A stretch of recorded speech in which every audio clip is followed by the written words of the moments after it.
Salut à tous, c'est Julien de Dynapart, j'espère que vous allez bien. On se retrouve aujourd'hui pour une nouvelle vidéo tuto, quelque chose d'assez simple. Je vais vous parler d'intercouleur. On a souvent la question, quelle est la différence entre un intercouleur d'origine et un intercouleur modifié, sport, comme par exemple ici le modèle que vous pouvez voir qui est de la marque Forge. Et je vais vous donner donc quelques astuces sur l'utilité de l'intercouleur et sur la conception de l'intercouleur et ce qu'on y gagne.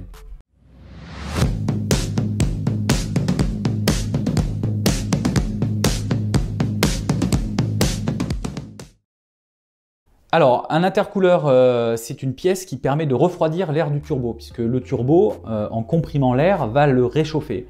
Et l'intérêt dans une combustion, c'est d'avoir de l'air frais et du carburant, donc du comburant et du carburant. L'air frais est beaucoup plus dense que de l'air chaud, hein, il se dilate moins, bien évidemment. Et donc, le turbo va souffler l'air chaud dans l'intercouleur, qui est une forme de radiateur, un échangeur d'air en fait. Ça va refroidir l'air et permettre d'améliorer donc les performances du moteur. Et plus l'intercouleur est efficace, plus l'air est frais et plus la combustion est meilleure et donc les performances et le rendement du moteur. C'est ça l'intérêt en fait premier d'un intercouleur. Donc vous allez trouver sur des intercouleurs d'origine des pièces qui sont plutôt relativement basiques en fabrication, assez simples, et elles vont pouvoir être améliorées par des pièces performance en aluminium.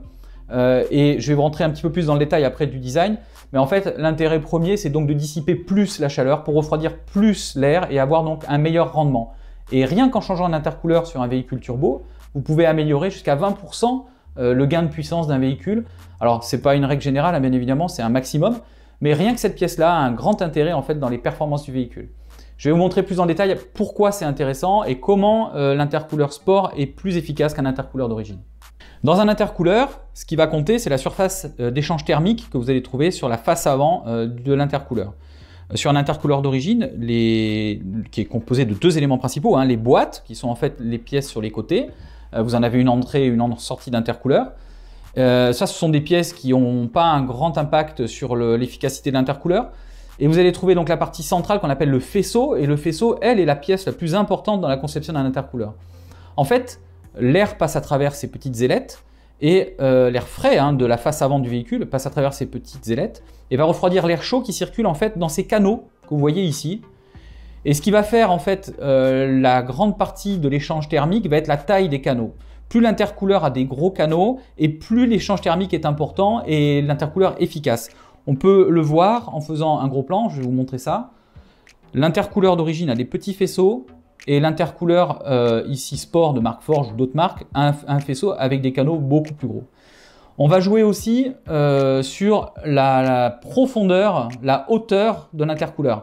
Alors là, c'est pas pour le même véhicule, donc la comparaison n'est pas forcément très efficace, mais un intercouleur modifié peut se permettre parfois d'avoir une surface d'échange thermique beaucoup plus haute que l'intercouleur d'origine. Donc, ça améliore encore l'échange thermique. Et un troisième point sur lequel va jouer l'intercouleur sport par rapport à l'intercouleur d'origine, c'est son épaisseur. Vous le verrez sur les gros plans que je vais vous montrer. L'intercouleur sport est beaucoup plus épais généralement qu'un intercouleur d'origine. Voilà, c'est vraiment les trois points clés pour choisir votre intercouleur. La forme des canaux, la hauteur de l'intercouleur et son épaisseur. Voilà, ce que je tenais aussi à vous dire sur les intercouleurs et sur le choix des intercouleurs, c'est les différences entre les différents fabricants, puisqu'on peut trouver pour plusieurs véhicules, différents fabricants.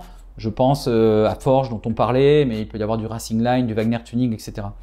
En fait, beaucoup de fabricants d'intercouleurs utilisent déjà des faisceaux qui sont tous assez efficaces, puisque les faisceaux sont des pièces de l'industrie et ce sont des choses qui sont normalisées. Et la plupart des fabricants vont utiliser déjà des faisceaux très efficaces. Donc la différence finalement entre trois intercouleurs identiques de marques différentes va pas forcément être très flagrante. Ce qui est important, c'est surtout de choisir un produit qui vous plaît en termes d'esthétique et bien évidemment en termes de tarifs. Mais sur l'efficacité, on peut dire qu'aujourd'hui, les plus grands fabricants d'intercouleurs sport, pour un produit identique, vont avoir sensiblement le même rendement et la même efficacité.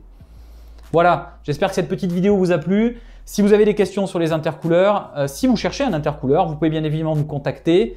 N'oubliez pas de liker la vidéo, d'activer les notifications et puis de nous contacter sur nos réseaux sociaux si vous avez besoin de plus d'informations. Allez, à bientôt. Salut, merci.